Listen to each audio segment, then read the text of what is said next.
اعلیٰ حضرت امیر المؤمنین فی الحدیث تھے۔ معنی کیا ہے؟ وہ ہستی جو اپنے زمانے کے تمام علماء پر اس علم میں فوقیت رکھتی ہو۔ اعلیٰ حضرت سے کسی نے کہا لوگ نبی پاک صلی اللہ علیہ وسلم کے سارے نبیوں میں افضل ہونے پر دلائل مانگتے ہیں۔ اعلیٰ حضرت نے دلائل میں 100 سے زیادہ حدیثیں بیان کی۔ اعلیٰ حضرت رحمۃ اللہ علیہ نے شفاعت مصطفیٰ پر 40 حدیثیں ذکر فرمائیں، داڑھی کی اہمیت پر 56 حدیثیں، والدین کے حقوق پر 91 احادیث، اس طرح بہت سے موضوعات پر اعلیٰ حضرت نے سینکڑوں احادیث بیان فرمائیں۔ سبحان اللہ۔ اعلیٰ حضرت کا لبوں پہ نام ہے، اہل سنت کا تجھ کو سلام ہے۔ اعلیٰ حضرت بطور محدث علم حدیث میں کسی ہستی کے مقام و مرتبے کو ظاہر کرنے کے لیے محدثین نے مختلف ٹائٹل یعنی القابہ ذکر کیے، مثلا حافظ، حجت مسند وغیرہ۔ جب کسی کے انتہائی بلند درجے کو ظاہر کرنا ہو تو علماء اس کے لیے لقب ذکر کرتے ہیں امیر المؤمنین فی الحدیث۔ بزرگوں میں کئی محدثین گزرے جن کو اس لقب سے پکارا گیا، امیر المؤمنین فی الحدیث۔ معنی کیا ہے؟ وہ ہستی جو اپنے زمانے کے تمام علماء پر اس علم میں فوقیت رکھتی ہو۔ اعلیٰ حضرت امیر المؤمنین فی الحدیث تھے۔ جس طرح دیگر کئی علوم میں اپنی مثال آپ تھے، یوں ہی فن حدیث میں بھی اپنے زمانے کے علماء پر آپ کو ایسی فوقیت حاصل تھی کہ آپ کے زمانے کے عظیم عالم، 40 سال تک درس حدیث دینے والے شیخ المحدثین حضرت علامہ وسیع احمد صورتی رحمۃ اللہ تعالی علیہ نے آپ کو یعنی اعلیٰ حضرت کو امیر المؤمنین فی الحدیث کا لقب دیا۔ 100 سے زائد کتب کے مصنف عظیم محدث حضرت علامہ حافظ سید عبد الحی القطانی رحمۃ اللہ علیہ اپنی مشہور معروف کتاب فہر الفہارس میں اعلیٰ حضرت کے یہ القاب لکھے: الفقی، المسند، الصوفی، الشہاب۔ فن حدیث پر اعلیٰ حضرت کی مہارت کا منہ بولتا ثبوت آپ کی عظیم کتاب منیر العین ہے۔ اس کتاب کو اعلیٰ حضرت نے صرف 29 سال کی عمر میں تحریر فرمایا۔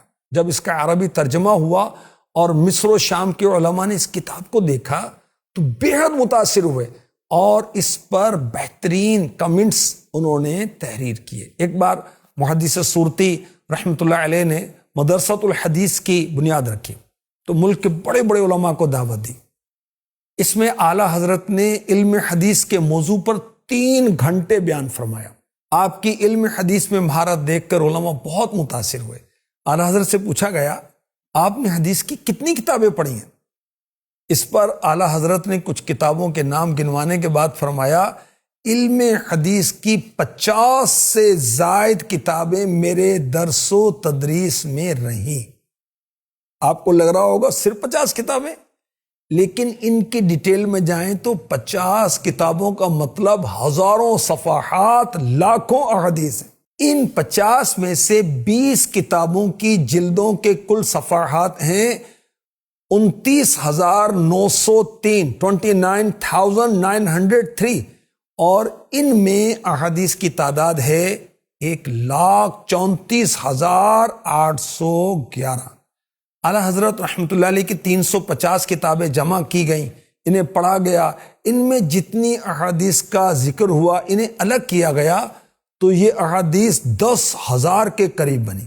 جب ان احادیث کو تلاش کیا گیا تو پتہ چلا وہ حدیث کی 400 کتب سے لی گئی۔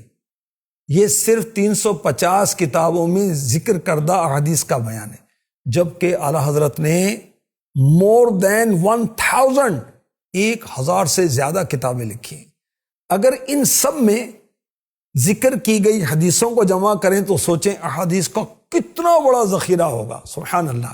اعلیٰ حضرت کے کتب کے مطالعے سے اعلیٰ حضرت کی فن حدیث میں مہارت کا پتہ چلتا ہے۔ سجدہ تعظیمی کے بارے میں سوال ہوا اعلیٰ حضرت نے 40 احادیث کی روشنی میں سجدہ تعظیم کے حرام ہونے کو ثابت کیا۔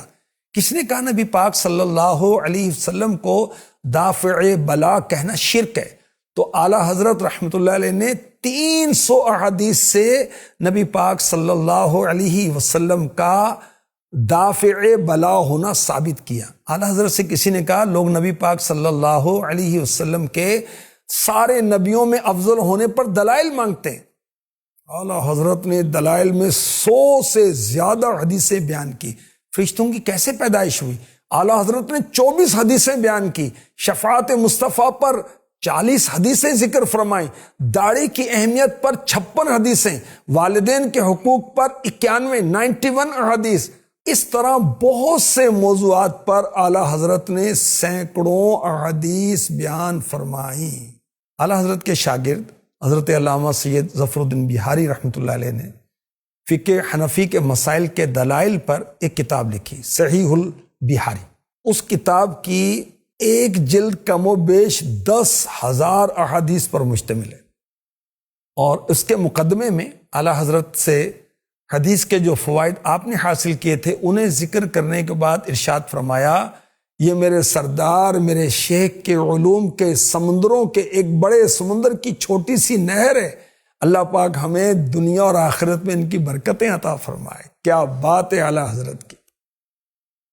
علم میں بحر رواں احمد رضا خاں قادری، دین میں گوہر فشا احمد رضا خاں قادری، تیرا علم و فضل شان و شوکت و جاہ و حشم، شش جہت پر ہے عیا احمد رضا خاں قادری۔